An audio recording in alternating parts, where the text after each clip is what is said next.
신화라는 것이 있습니다. 각 나라마다 신화가 있어요. 신화라는 것은 우리가 잘났다는 거예요. 그래서 그 민족을 큰 나라라고 생각하고 또 영웅을 미화시켜 가지고 이렇게 정말로 우리가 이런 나라고 이런 사람이다 이렇게 하는 것을 신화라고 합니다. 특별히 그리스 로마에는 신화가 많이 있어요.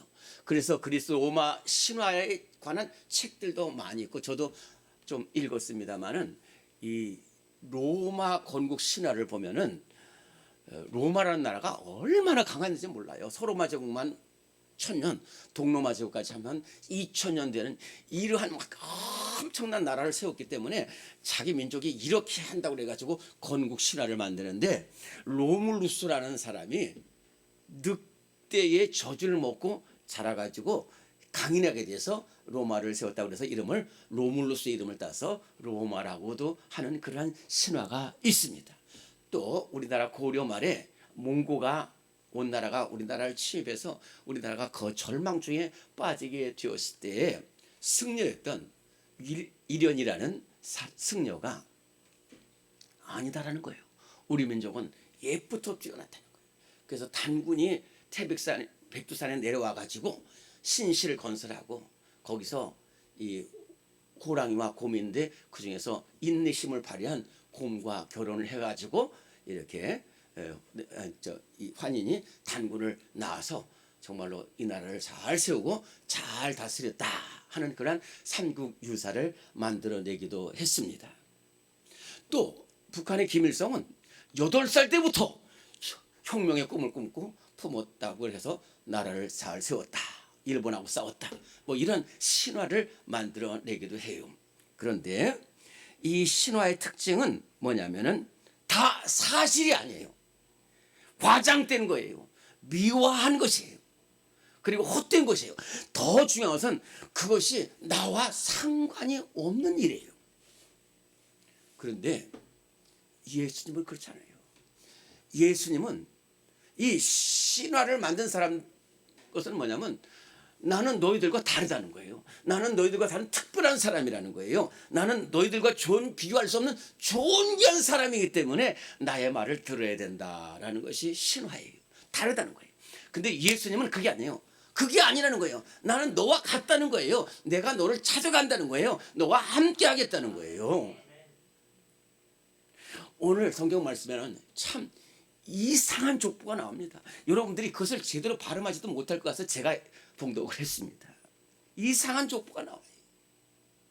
근데 그 이상한 족보가 그 중에서 가장 중요한 것은 사실이에요. 사실. 미워한 것도 아니고요. 또 가린 것도 아니고 또 황당무계한 것도 아닙니다. 있었던 사실 그대로를 기록했어요. 가장 힘든 기록은 뭐냐면 사실을 기록한 것이 가장 힘이 있습니다. 그런데요, 이 족보에는 몇 가지 특징이 있어요. 첫째는 지루한 족보 같아요. 처음에 아브라함과 다윗의 자손 예수 그리스도의 계보라 여기까지는 좀 괜찮아요. 괜찮아. 여기까지 아브라함과 다윗의 자손 예수. 근데 그 다음부터는 누가 누구를 낳고 누가 누구를 낳고 그래서 어떤 사람은 예수 무슨 삼부일과 일치냐 그래서 어쩌자는 거냐 이렇게 말을 하는 사람도 있어요. 그런데 여기에 한 사람 한 사람이 다 귀하고 한 사람 한 사람이 다 예수님의 족보에 올라 있다라는 것입니다. 둘째로 이 계보는 평범한 계보예요. 다윗과 같은 사람도 있고 아브라함 같은 사람도 있지만은 보면 아비야라든지 람이라든지 뭐 아비나답이라든지 이런 사람 잘 모르는 사람들이 많이 기록되어 있어요. 유명한 사람을 기록해 놓은 계보가 아니라는 것입니다. 그저 유명한 사람 딱 한 명만 기록해 놓으면 얼마나 좋겠어요. 그런데 그렇지 않다네. 우리와 같이 평범하고 우리와 같이 그저 눈에 띄지 않는 사람도 다 예수님과 함께 할 수 있다는 것을 기록한 것이 바로 오늘의 족보입니다. 세 번째로 이 계보는 하나님이 모든 사람을 사랑하신다는 말씀을 기록하고 있어요. 이 계보에는 유대인들도 있고 이스라엘 사람도 있고 이방인도 다 있습니다. 빈부귀천이 다 있고 남녀노소가 다 있어요. 아브라함 같은 믿음의 사람도 있고 다윗과 같은 훌륭한 왕의 모습도 있지만은 라합과 같은 여인도 있고 룻과 같은 여인도 기록되어 있고 이방인도 하나님의 사랑은 모든 사람을 다 사랑한다는 것이 담겨 있는 것이 바로 이 계보의 특징입니다. 네 번째로 참으로 이 계보는 부끄러운 계보입니다.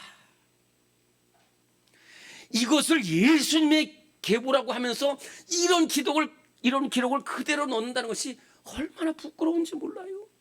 오늘 말씀은 2000년 전의 말씀입니다. 지금도 여자들이 제대로 대우받지 못하고 족보에 기록되지 못하는데 2000년 전에 여자의 이름들이 여기에 기록되어 있어요.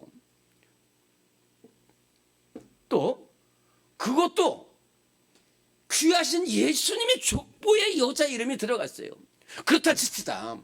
그렇다면은 좀 존귀한 여인, 귀한 믿음의 이런 사람들을 넣어야 되는데 거기에 들어간 이름들을 보면 상상하기조차 싫은 여인들의 이름이 기록되어 있어요. 첫째로 다말입니다. 다말. 여러분들 잘 아는 대로 야곱에게는 12아들이 있다고 그랬잖아요. 그중에 네 번째 아들이 유다라는 아들이에요. 이 유다가 두 아들 하나를 낳았는데 첫째 아들이 엘이라는 아들이었어요. 이 엘이 장성하면서 이 가나안 사람 수아의 딸 그 다말과 결혼을 하게 됐는데 이 엘이 하나님 뜻대로 살지 않아가지고 갑자기 죽게 됐어요. 후사를 얻지 못하게 됐어요.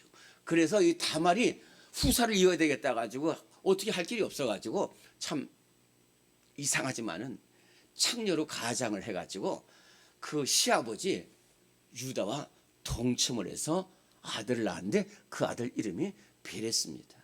그런데 이렇게 참으로 상상을 쏟고 저고 이런 이 베레스가 당당하게 예수님의 계보에 들어가 있다는 것이에요. 두 번째는 라합이란 여인입니다. 우리가 잘 아는 대로 라합은 여리고의 기생이었어요. 그런데 이 여리고의 기생 라합이 하나님께 대한 믿음을 가지고 두 정탐꾼을 영접하였고 그 두 정탐꾼 중에 한 명인 살몬과 결혼을 해서 보아스를 낳았습니다. 그 보아스가 바로 예수님의 계보에 당당하게 들어가 있다는 것입니다. 세 번째는 룻입니다. 룻도 역시 이방 여인이었고 비참한 여인이었어요. 베들레헴에서 이사온 나오미 가정의 아들과 결혼했는데 또 이 아들이 갑자기 죽으면서 과부가 되었어요. 그때 그러나 시어머니 나오미를 따라서 베들레헴으로 오게 됐고 보아스의 밭에서 일하던 중에 보아스를 만나서 보아스와 결혼을 하게 되고 오벳이라는 아들을 낳았는데 이 오벳이 바로 다윗의 아버지 이새의 아버지, 다시 말해서 다윗의 조부가 되어서 예수님의 족보에 당당하게 그 이름이 들어가 있어요. 마지막으로는 정말 부끄러운 여인이 한 명이 들어가 있습니다. 그 여인은 바로 우리아라는 장군의 아내 밧세바였어요. 이 밧세바는 정말로 우리아 장군이 전쟁터에 있는데 목욕하는 중에 이렇게 다윗과 동침을 해서 솔로몬을 낳았습니다. 그 솔로몬이 예수님의 계보에 또 당당하게 들어가 있어요. 제가 오늘 이게 이해가 안 되는 족보입니다. 그야말로 엉망진창의 족보가 아닐 수 없습니다. 하물며 예수님의 계보로서는 맞지 않는 족보입니다. 그런 귀찮은 사람은 다 가려야 할 것 아닙니까? 다 없애야 될 것 아닙니까? 그런데 성경은 그게 아니라는 것이에요. 그게 바로 예수님의 계보라는 거예요. 비천해도 좋고 가난해도 좋고 부끄러워도 좋다는 것입니다. 사실이라는 거예요. 예수님의 그러한 지혜를 위해서 왔다라는 것입니다. 그리고 오늘 말씀은 계속해서 증거하고 있어요. 그 족보에서 예수님이 태어났다는 것입니다. 오늘 우리 23절 말씀 같이 봉독합니다. 23절 말씀 시작. 보라 처녀가 잉태하여 아들을 낳을 것이요 그의 이름은 임마누엘이라 하리라 하셨으니 이를 번역한즉 하나님이 우리와 함께 계시다 함이라. 아멘. 임마누엘이라는 말은 임이라는 것이 우리와 함께라는 말이고 누는 우리라는 말이고 엘은 하나님이라. 예수님은 하나님이십니다. 그런데 육신을 입고 내려오셔가지고 나와 함께 하시는 하나님이 바로 임마누엘 하나님, 바로 예수님이신 줄로 믿습니다. 저는 이 이름만 들어도 눈물이 납니다. 한 가족 이야기예요. 두 아들이 있는 가정인데 그 막내 아들이 태어나면서부터 희귀병을 걸려가지고요, 근육이 잘 자라지 않고 머리가 다 빠졌어요.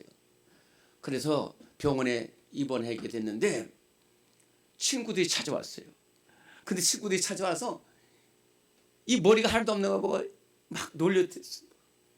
그때 이 막내 아들이 막 울면서 약병도 던지고 난 이제 안 살 거야. 나는 부끄러워서 안 살 거야. 그랬어요. 나는 나한테 찾아오는 사람 한 명도 없어. 그때 그 아버지와 어머니가 결단합니다. 형도 결단합니다. 그래서 머리를 다 자르고 동생한테 갔어요. 나 너와 똑같다는 거야. 나도 머리 없다는 거야. 그때 그 막내 아들이 똑같구나. 나와 똑같구나. 엄마도 나와 똑같고 형도 똑같고 아빠도 똑같다. 그래서 그다음부터 의욕을 잃고 약을 먹기 시작하고 식사를 하면서 1년 뒤에 퇴원을 하고 교회 생활, 가정 생활 잘하고 있다는 이야기입니다. 바로 예수님이 나와 갖다 주시고 나와 함께 하시기 위해서 오신 것이 바로 오늘 이 귀한 성탄 주일입니다. 예수님이 왜 이렇게 비천한 족보에서 태어나셨습니까? 그렇습니다. 비천한 우리와 함께 하시고자 비천한 족보에서 태어나셨고, 우리 아픔을 아시기 때문에 비천한 족보에서 태어나셨고, 나 같은 죄인 살리시기 위해서 비천한 족보에서 태어나셨어요. 그러나 세상은 그렇지 않습니다. 세상은 어떤 사람과 함께 하느냐? 높은 사람을 찾아가서 높은 사람과 함께 하려고 하고, 부유한 사람을 찾아가서 부유한 사람과 나도 그 사람과 함께 함으로써 부유하게 되고 높은 사람이 되기를 원하는 것이에요. 그러나 예수님은 그렇지 않습니다. 오늘 우리 마태복음 1장인데요. 한 4장만 넘기시면은 5장만 넘기시면 마태복음 9장이 나옵니다. 마태복음 9장 9절부터 13절까지 마태복음 9장 9절부터 13절까지의 말씀 찾으셨으면 아멘? 네. 마태복음 9장 9절부터 13절까지 말씀을 같이 봉독하겠습니다. 시작. 예수께서 그곳을 떠나 지나가시다가 마태라는 사람이 세관에 앉아있는 것을 보시고 이르시되 나를 따르라 하시니 일어나 따르니라. 예수께서 마태의 집에서 앉아 음식을 잡수실 때에 많은 세리와 죄인들이 와서 예수와 그의 제자들과 함께 앉았더니 바리새인들이 보고 그의 제자들에게 이르되 어찌하여 너희 선생은 세리와 죄인들과 함께 잡수시느냐. 예수께서 들으시고 이르시되 건강한 자에게는 의사가 쓸데없고 병든 자에게라야 쓸데있느니라. 너희는 가서 내가 긍휼을 원하고 제사들을 원하지 아니하노라 하신 뜻이 무엇인지 배우라. 나는 의인을 부르러 온 것이 아니요 죄인을 부르러 왔노라 하시니라. 아멘. 이 마태복음을 기록한 사람이 마태입니다. 마태는 가버나움에 있는 세관에 있는 세리였어요. 부유한 사람이었습니다. 그러나 그의 삶은 행복하지 못했어요. 로마 사람들로부터는 멸시를 당하였고 동족 이스라엘 사람들은 증오의 대상이 됐어요. 그런데 예수님이 그렇게 소망 없이 살아가는 마태에게 찾아오십니다. 마태를 뚫어지게 바라보시더니 마태에게 나를 따르라 말씀하셨는데 마태는 모든 것을 버려두고 예수님을 따라 나섰어요. 그리고 예수님 손을 붙잡고 예수님 오늘 우리 집에 가주세요. 우리 집에 가서 말씀해 주시고 저를 고쳐주세요. 저를 새롭게 해주세요. 그런데 예수님이 그래 가자는 거예요. 여러분들 이거 쉬운 말이 아닙니다. 이스라엘 사람들은 3가지 감사 기도를 한다는 거예요. 이스라엘 남자들은. 첫째, 내가 여자로 태어나지 않은 것을 감사합니다. 둘째, 이방인으로 태어나지 않은 것을 감사합니다. 내가 세리와 창기로 태어나지 않은 것을 감사합니다. 그랬다는 거예요. 그렇게 멸시받는 세리였어요. 누구도 안 갑니다. 그런데 예수님은 마태의 집으로 갔어요. 근데 또 마태의 집으로 가니까 거기 세리들과 수많은 죄인들이 다 몰려들었어요. 그리고 함께 식사합니다. 함께 말씀을 전합니다.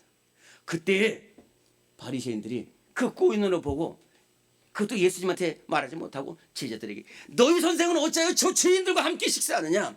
예수님이 들으셨어요.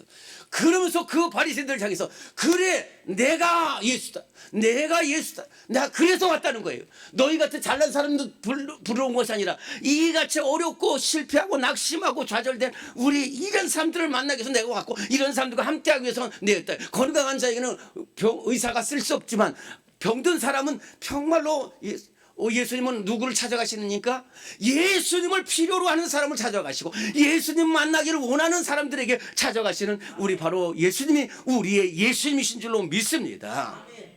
찬송가 46장 4절에 보면은 큰 권능 주께서 살 길을 주려고 온 세상 만민 가운데 주 함께 하시네. 예수님은 어떤 사람을 찾아가십니까? 어떤 사람과 함께 하십니까? 실패한 인생에게 찾아가십니다. 베드로 보세요. 베드로는 예수님 부르실 때 정말로 대단한 사람이 아니었고 학식 있는 사람이 아니었고 권력 있는 사람이 아니었고 부유한 사람이 아니었어요. 그저 갈릴리의 어부였지만은 예수님이 부르십니다. 그래서 수제자를 만드셨어요. 그런데 그 수제자가 예수님이 잡히시던 밤에 예수님을 3번씩이나 부인하고 예수님 십자가에 죽게 되자 저 갈릴리를 받아서 덧없는 인생을 살아가고 있어요. 누가 그런 사람에게 찾아가겠어요? 예수님을 3번씩이나 부인했던 베드로에게 예수님이 찾아가시겠어요? 아닙니다. 예수님이 그 갈릴리 바다로 베드로를 찾아가서 함께 하시고 그 사랑을 회복시켜 주시고 그래서 훌륭한 사도가 되게 하신 줄로 믿습니다. 사마리아 수가성 여인은 수많은 남자들과 결혼하고 실패하고 찾아갔지만 예수님이 그 수가성 여인과 함께 하셔서 그 사마리아 수가성까지 찾아가서 그 함께 하면서 그 수가성 여인을 놀랍게 고치셨어요. 또 예수님은 어떠한 사람을 찾아가시고 함께 하십니까? 병든 사람을 찾아. 도저히 38년 된 그 베데스다 연못가의 환자 누구도 거들떠보지 않습니다. 저 사람에게 소망이 있으리라고 생각하지 않습니다. 그러나 예수님은 끝까지 찾아가시는 거예요. 그 사람과 찾아가셔서 네가 낳고자 하느냐? 그 믿음을 일으켜 주시고 또 함께 하시다. 일어나 침상을 들고 걸어가라고 했을 때 그 38년 된 베데스다 연못가의 환자가 예수님과 함께 하심으로 말미암아 침상을 들고 일어나 걸어가면은 놀라운 역사를 이루어 줬다는 것입니다.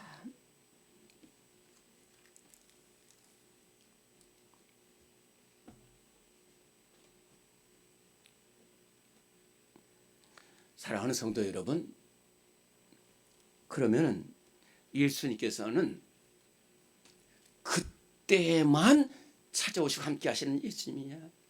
베드로에게 찾아오셨던 예수님은 나하고 상관이 없느냐? 혈루병 여인을 고치셨던 예수님은 나하고 상관이 없느냐?